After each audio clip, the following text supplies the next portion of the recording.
Good afternoon and welcome, Ms. Walker. It's always a pleasure to see you. Pleasure to be Talking here. about transportation, one subject I must say that we all hear a lot about. Yeah, that's tough following Crystal. I hope there's some tears of joy and emotion behind my update, maybe, or I can draft off of that, hopefully. Yeah. Good afternoon, Yes. Chair Holland, members of the board, Dr. Casey, Mr. Minks. As Mr. Holland stated, here to provide an update on transportation. Just a small topic, so small that it requires multiple months, as you can see on the screen. So last month, I provided an update on bikeways and trails plan, so won't be speaking to that item today, but do the update today. We are looking ahead and starting to coordinate bringing in Central Virginia Transportation Authority, Chart Parsons to speak to what's going on with the authority, regional projects, bonding status, as well as bringing in Rebecca Worley from VDOT and coordinating with GRTC to speak to their purview relative to the county. So I won't be speaking to those items. So we are working on bringing them before you, though. All right, so this is a very familiar roadmap. I love this thing. I love the animation.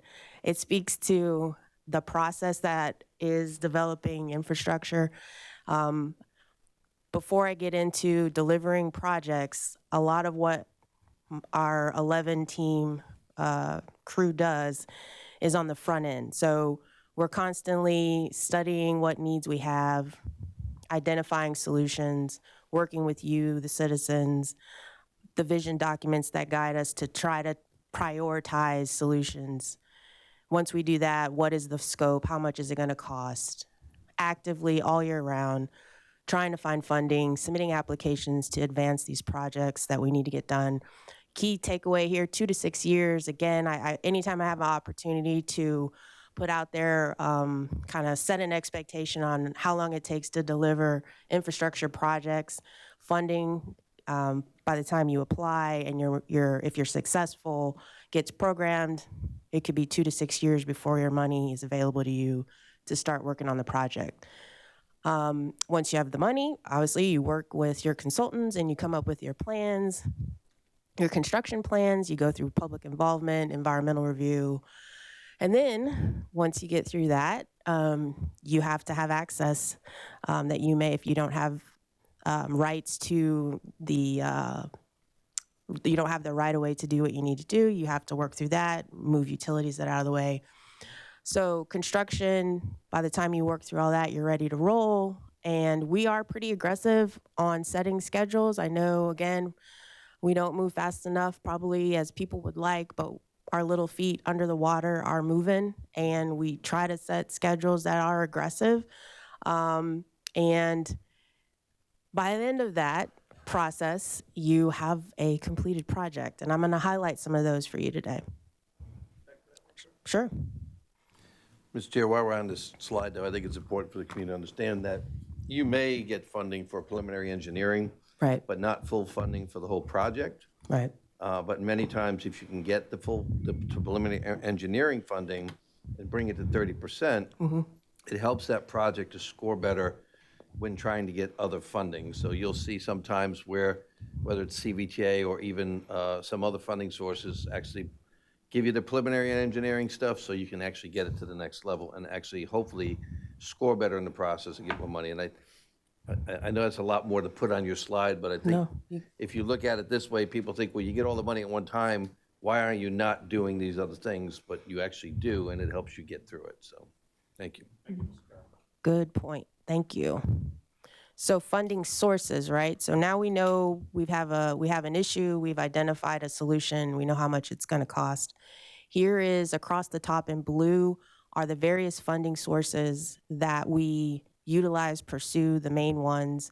Along the left are all the different types of projects. And based on our experience in delivering a broad number and type of projects, we work through this puzzle of how best to strategize which funding source or combination thereof lines up with a particular type of project. So you could have a rifle approach where you spend a ton of staff time applying for everything, and you may only be successful, a portion of the time, or you can have an understanding of each one of these requirements, readiness requirements, what's, the type of projects that would do well in these buckets, and you could be more targeted with your effort when you're pursuing funding. So it's not something, our staff is really good at navigating this puzzle of funding.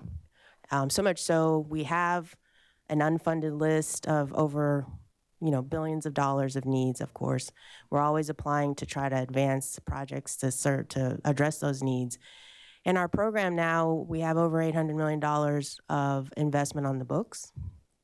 And so one example of a funding source that we're in the throes of right now, it's Smart Scale, as we say, season. It's the state's main funding source. We are in a application cycle right now. We submitted applications in August. They are now, between August and December, they are screening and scoring our projects, right? And then January, they're gonna put out a draft funding scenario. So I'm on pins and needles for the next few months to wait and see how the numbers you see in the top right, how we did in our request. So we had a total of 15 applications that we submitted through SmartScale. We get 10 as a locality, and then we leverage the planning organization. They get us so many applications, and we use some of their slots, and so we were able to submit 15 applications, $350 million in projects. We've been able to leverage almost 85 million, which means we can buy down the cost of those projects and only request 270. The Smart Scale application process is a benefit to cost, so your denominator being cost. If that's lower, your score is higher, and you can move up, hopefully, and be funded. So what is a key takeaway of this is we have $85 million to leverage. That is a new thing that is hopefully going to help us, again, be targeted and strategic and try to get some funding. Yes, ma'am. That does not include the ones that are through Plan RVA. Yes, It includes. is? It does. So Okay. that's all of the Okay. ones. Yep. Sorry to. Go ahead, Supervisor Yeah, Carroll. thank you. Sorry to keep adding to No, your- you're good. I think it's important for the community to understand, number one, who is they? When you said, Oh. we submit our applications to they, and they're checking them, so that would be the CTB? Correct. All right, and Smart Scale was actually something that was developed by the General Assembly in order to have an equitable way to distribute federal funding that comes to the state. Correct.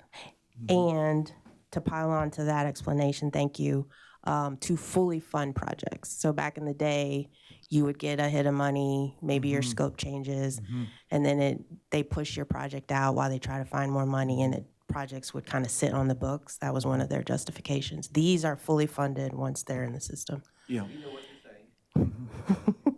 Absolutely. And that's my point, Ms. Walker. 2 points. CTV is Commonwealth Transportation Yes. Board. Make sure that we Yes. know that. That's Yes. outlined. And in terms of the leverage funding, you're talking about $85 million. Elaborate on what you mean by leverage.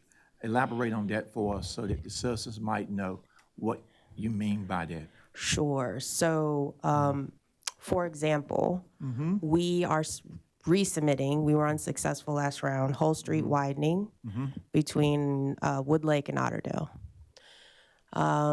That project, 30-something million, 40-something million. 37 million. So we are buying down the cost of that project. I think it's in the 40s. And so we are committing that amount of CVTA money to put towards the cost of the project. So we only need the balance from the CTB to get it home. And so it'll score better because it's benefit to cost. Yeah, and I think it's good to note that we have a former chair of the CBTA, Yes, thank you. Mr. Carroll.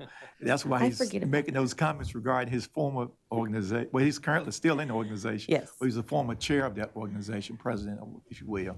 So I think that should be noted as well. I appreciate it. Thank you. Yep.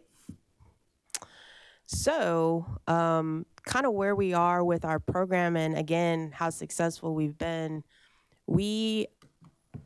Chesterfield Department of Transportation is administering over 100 projects.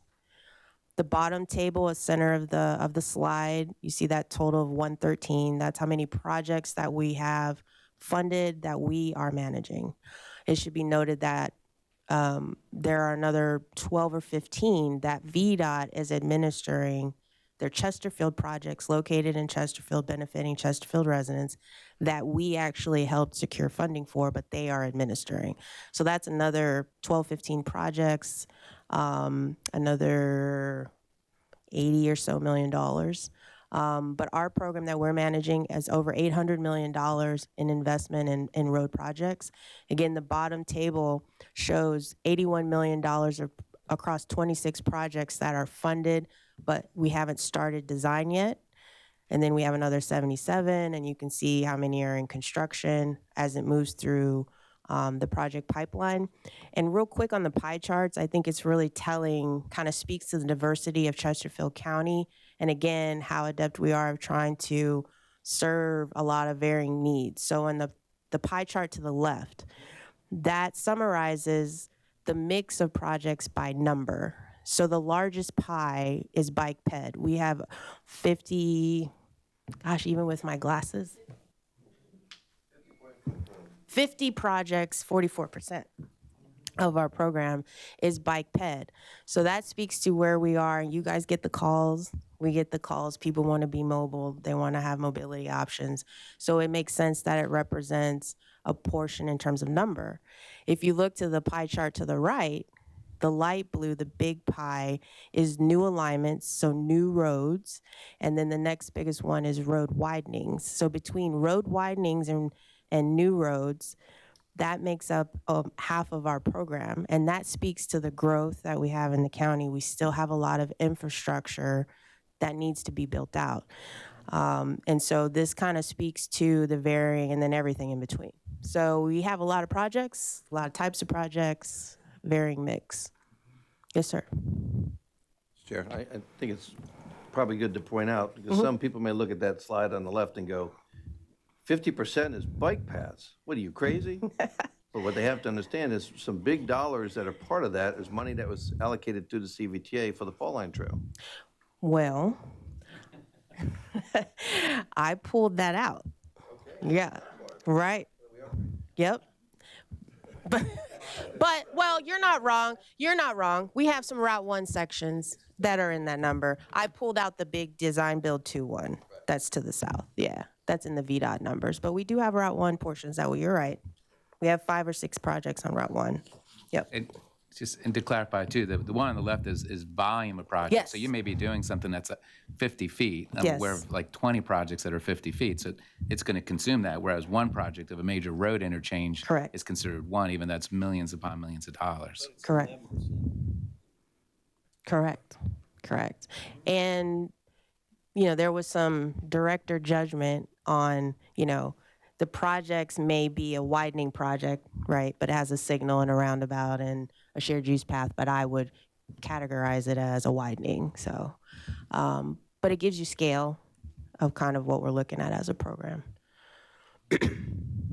So, taking care of some business items on your consent agenda tonight, Cosby High School, we've been working with Mr. Carroll to plan to add a third access. So bottom left corner of your screen, the aerial, you have the 2 access points off of, oh my gosh, Chessa. Fox Club, oh my goodness, Fox Club. And then the third access, the dotted line, the red line is off of Village Square Parkway. That's the new access that we're going to add. You can see the line work is going to be turn lanes and then an access point that ties into the back of the school. So on your agenda tonight, we are now required, or we're asking to move forward with advertisement, entering agreements, buy right away, all the things we need permission to do. So that's on your consent agenda. Supporting that project, we actually already completed some on-site work. So the top or the left red circle in the back there, that was unpaved portion in the back of the school. You can now see we added about 30 parking spaces there. We finished this work this summer. And then the red circle on the right, we reworked that bus loop area. So now parents and buses currently come in off of Fox Club and they head towards the high school. And then parents will be able to split off to the left along the frontage of the school, and the buses can continue through the loop. So hopefully, along with the third access point, that's going to help to alleviate some of that school traffic, all kind of coming in off of Fox Club. And the third access will be in before next school year, next August. Mr. Chair, I will say that there already has been, I've been up there, and the parents and the school employees have already said just the improvements that were already done to the parking lot has made a big difference for the traffic flow in there. So it's making a big difference. I appreciate the board supporting this project to get it through. It's going to make a big difference up there. Thanks for commenting, Mr. Carroll. Appreciate that. Ms. Walker, great job. All right. So next consent item. Oh boy. So top left, Otterdale Road, Swift Creek Drainage Project. Top left map shows four substandard, well, we had four substandard crossings, creek crossings along Otterdale Road. We completed through a bond for drainage projects in 18 months through a design build procurement method. We completed 3 of those crossings. The red crossing is the Swift Creek crossing. You can see the photo on the right, the flooding. This project, we have a draft concept there shown on the bottom.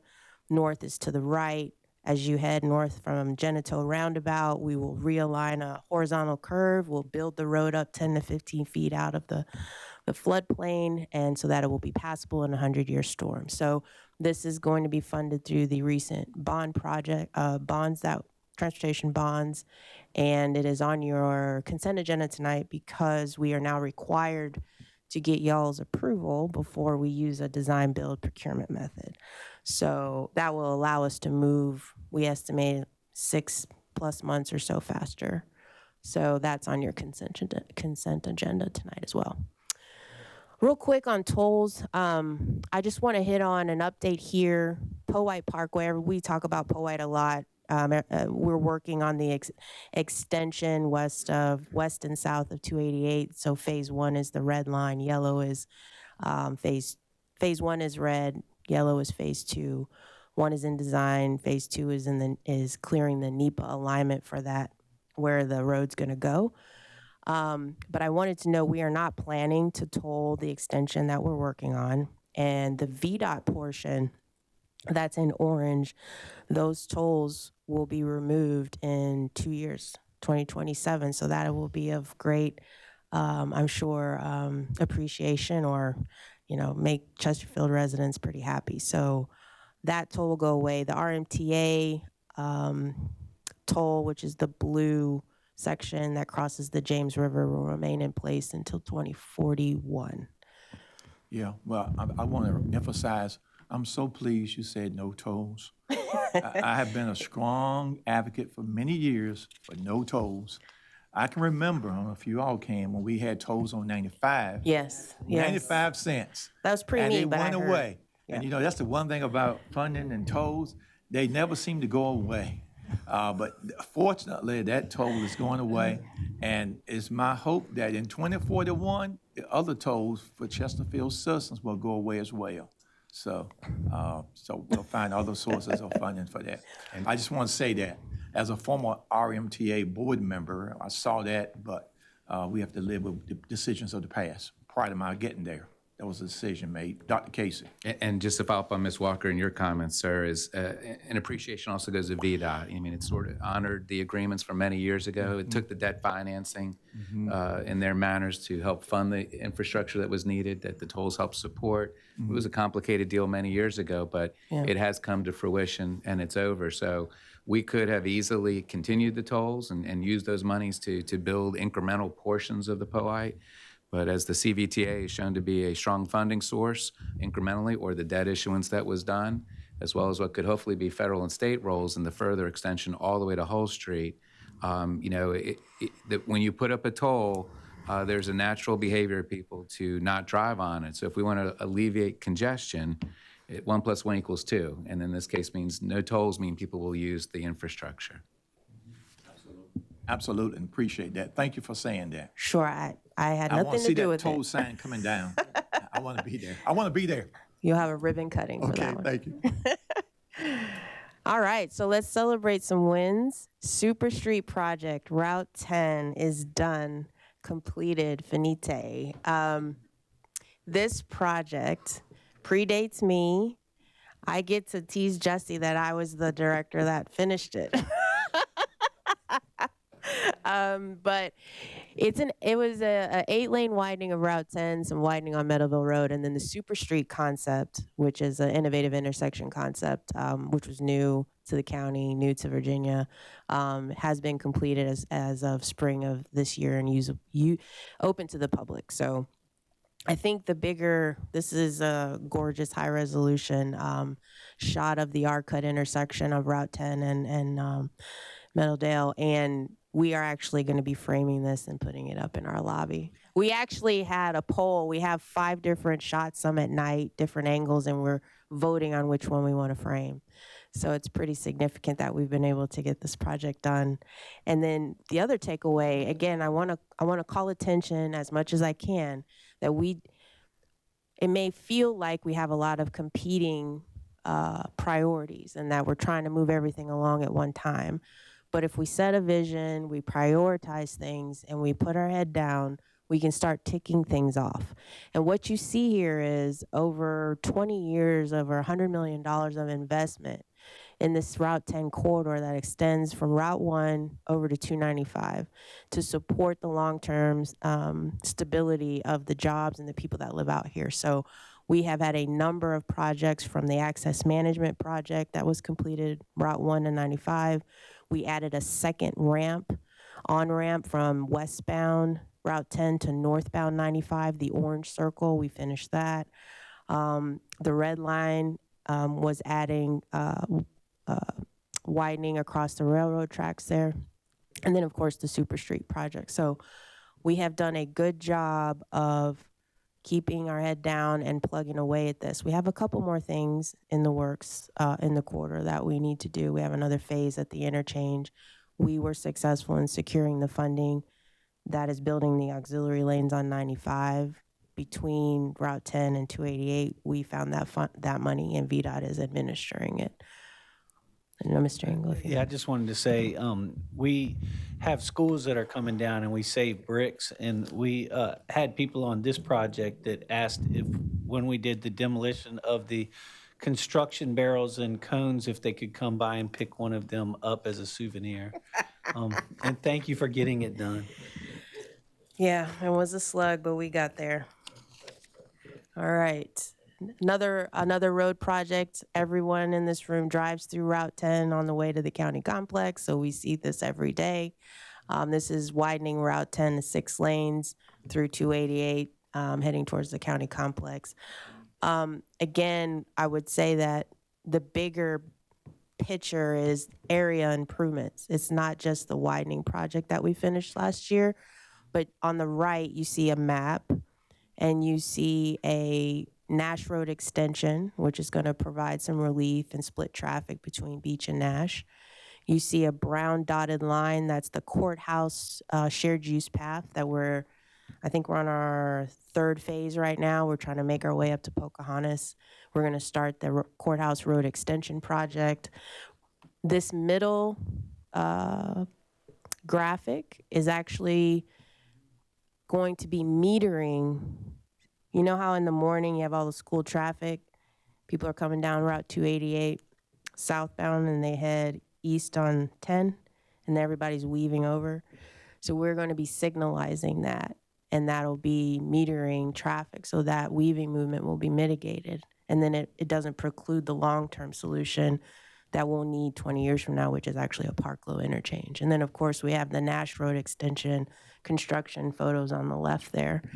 By the way, Nash Extension, we found that 18 burial grave site there, and progress is moving along on that. We are coordinating with descendants to determine final resting place and then getting a detailed removal plan with our consultant. So hopefully in the next 3 to 4 weeks, we'll start removing those burial sites there. So This is another really good one, Elkhart Road. So what you're looking at on the left, the zoomed out aerial photo is Elkhart Road. This is near Surreywood. And you're looking down Elkhart Road, and to the right is Starlight, heads up to Providence Middle School. This is an established neighborhood. We wanted to reinvest, built out area of the county. You can see the before photo on the bottom center, 2-lane road. And now we have a shared use path, sidewalk on the left, sidewalk on the right, curb and gutter. And kids are now able to, and others, to move around and get up to the school safely. So that project, another successful project that was delivered last year. Hopkins Chimpenham Park and Ride. So we finished this last year, the graphic on the right, basically repurposing the Fulgram Center site. One of the wins on this side is cross coordination between other county departments. General services and schools wanted to retain a portion of the site for school bus storage in off season. Utilities is locating the water tower there. We repaved the parking lot, cleaned it up, adding electric vehicle charging stations. We have sidewalk was included over to Hopkins Road along Cogbill Road. And that's a rendering. This shows the bike shelters going in. Again, a bigger picture. It's not just one project. It's a broader plan. So you can see where it says park and ride. That's the location of the project we just finished. But we're creating a network of infrastructure so people can move around without a vehicle. And so we're going to fix the interchange. We have a grant to start designing that. We have a road diet plan for Hopkins that we have to get some public involvement on. Meadowdale is in the middle there. We have a sidewalk going in there. We already put the bike lanes in with VDOT's repaving job. VDOT's fixing the Dundas Bridge. And then we have a funded project on Dundas to get over to Route 1. So what you're starting to see, and we put sidewalk up Hopkins going towards to the north. So there's a broader network that we're starting to see more momentum out in this area of the county. Community Connectivity Sidewalk Fund, we are now up to $6 million a year. Thank you very much, board members, for supporting this funding source. This project allows us to make short, connections that don't require a lot of right-of-way or utilities, that we can connect up schools and libraries to neighborhoods. Last year we completed 2. We have 2 out for bid right now. We have 12 projects that are underway. That we work with you over time to program out. They should go to construction next year. And again, local funding advantages, it saves time. We do not have to apply for the money. We don't have to wait for the money to get programmed. We save the inflation. We are able to deliver more projects when we use local money because we can do it faster. So as an example, this is Deer Run between Hull Street and Alberta Smith. Again, we're connecting up rooftops to schools. That's how we want to prioritize our funds. Phase B was a federally funded job. 2015 was when the application was successful, and it was completed last year. That's 9 years. Phase C is funded with CCSF funds, our local funds, and we'll be able to cut that in half, 2.5, 3 years at the most. So we're able to get these projects done quicker. Evergreen's, again, another example of CCSF funds. We're doing this in phases. Completed last year. Did B, A and B. C is on deck. And then this is Bonaire. I love this story here. The Bonaire, yes, ma'am.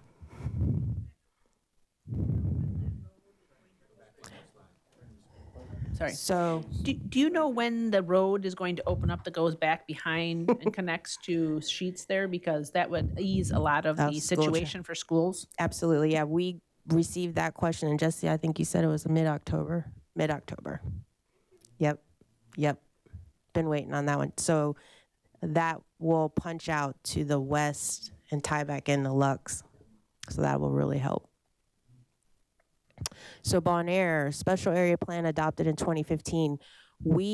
All of the line work you see is either a shared use path, a sidewalk, a neighborhood byway, mini roundabout. We have ped crossings.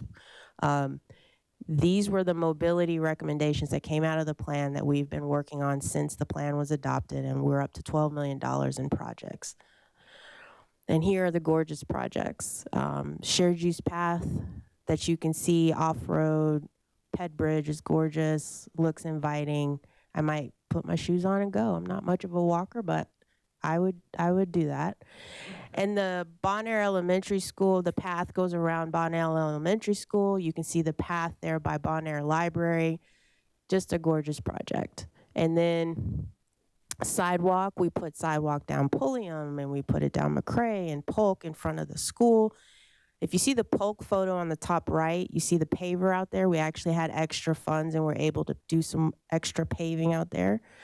And then we have ped crossing across Buford at Choctaw, rectangular rapid flashing beacons. The peds hit the button, the flashers flash, indicating someone's in the crossing. By state code, if you're watching peds, you have to yield to pedestrians in the crosswalk. It's the law. And then the mini roundabout in the center photo there. That's at Rattlesnake and McCrae, which had an angle crash problem. I think we had 15 angles there in 6 years. So the roundabout is just big. It's a mini. It's just big enough to slow speeds and make people be more aware when they're traveling through that intersection. So roundabouts. I know I've had conversations with different board members about roundabouts. They're here to stay. I thought this was interesting because communications and media pushed out, it was National Roundabout Week last week. So they pushed out how you drive them, what are the benefits, and I've been just tearing through the comments every day to see if we've made any ground on acceptance. And I would say I've been at the county going on 9 years. We're not there yet all the way, but I would say 50-50. And just check this out. This table shows we have where roundabouts are a component of a larger project. So we have 12 roundabouts that are part of some of these larger projects. The two on the right were completed last year. The north, or the one on top, is Winterpock at McAnally. That's a hybrid roundabout. And then we have McCrae at Rattlesnake. I just showed you that one. That one was completed as well. So 12 that are part of other projects. Look at this. This is standalone roundabout projects. So we have 14 more, 8 that are funded. One's going to construction on the right there, Lakeview Branders Bridge, another angle intersection where we have angle crashes.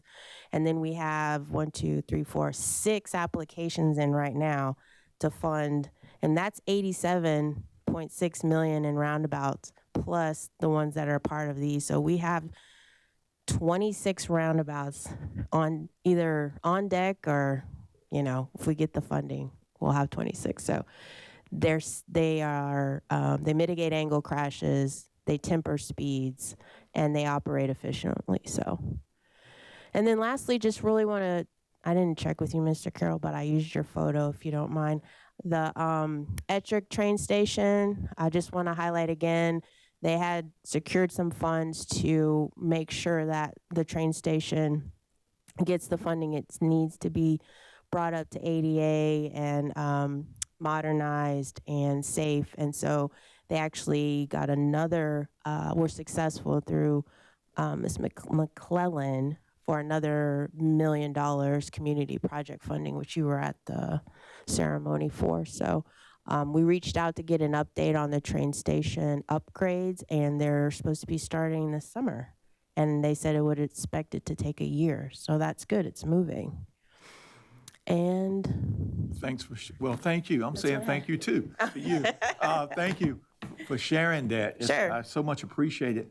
Board members, any comments before I finalize comments? Any board members, please? Comments.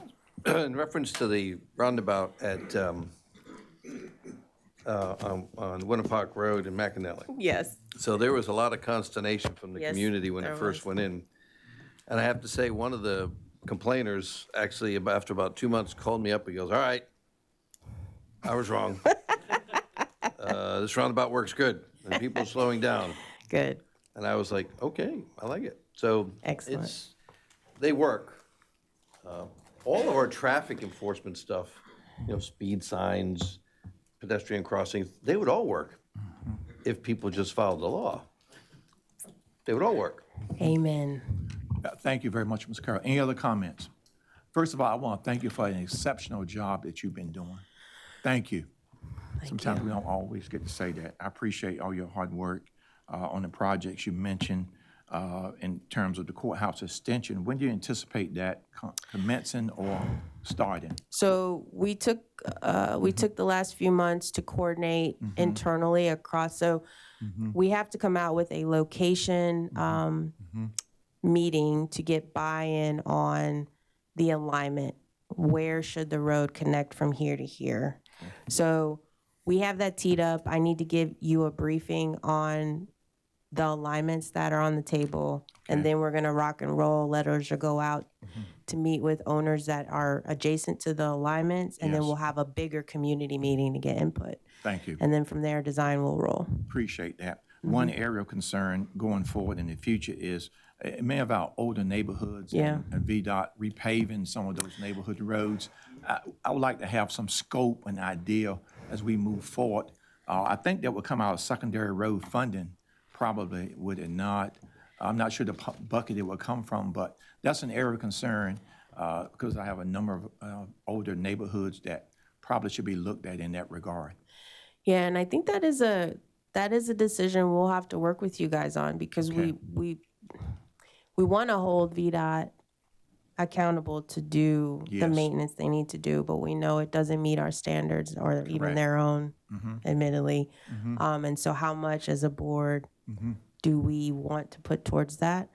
We could talk about using secondary funds, but we probably should have a conversation. Let's talk Yeah. in the future. Ms. Snyder, and we're going to wrap up here very quickly. So we talked about that as well, and I Yeah. think you said that Rebecca had said she hadn't gotten any increases since she's been there from Yeah. the state. So is there something that we can do legislatively to advocate to get more money? I mean, we have 4,000 miles of roads in our county, for gosh sake. So you would think that, because, I mean, I think there's a lot of neighborhoods, including my own, that haven't been paved or redone in over 20 years. I mean, At least, yeah. Supervisor, Mr. Chair, to speak to her request, actually, last year, myself, Dr. Casey, and Chris Winslow actually met with the Secretary of Transportation to actually talk about that issue and urge them to make sure that Chesterfield County got a bigger allocation of those funds for that particular issue for repaving projects. Because, our argument will continue that we're not getting our portion of the funding that we should be getting to address the issue, and he had assured us then that they were going to work on it, and probably need to revisit that and have another conversation with Secretary Shep Miller about that and say, where are we at? yeah, let's follow up on that. Okay. Thank you, Dr. Casey. Let's follow up on that. Put that on our agenda for that. Again, thank you, Ms. Walker. I greatly appreciate your hard work. I was going to ask you one more question, but I'm running out of time. Okay. About microtransit, how Yes. it's going. Yes. Any quick updates on that you can share? Oh, thank you. Yeah, I'm glad you asked. The microtransit Cloverdale zone, we are up to about 13, 15 trips a day. We are increasing month over month since it rolled out February, March. We just think that we need to get the word out more. It's a 3-year demo, so we have time to Yes, work on that. yes, We're yes. coordinating with GRTC to do a mass mailing, Okay. half-mile buffer around the zone, so people really understand that it's free, how to call up a ride, Access it, all of yeah. that. So That's something we need to work on, how to get the word out. Dr. Casey with Media and Communications, let's work on that. Yeah, and Let's I'll get just that add, done. between the microtransit and the access on demand programs we have, that's also what we're going to come into as a standalone presentation in October or November. Thank you, appreciate it. And it's not free, it's fare free. Yeah. But right now, they're picking up at people's houses, and you can usually get them there within 10 to 12 minutes. So if you're in the Cloverdale area and you need to get somewhere in the Cloverdale area, I would highly recommend you using the service. Yeah, we hope they can know about it. But thank you so much again, Ms. Thank Walker, you. for being here today. Appreciate you. thank you.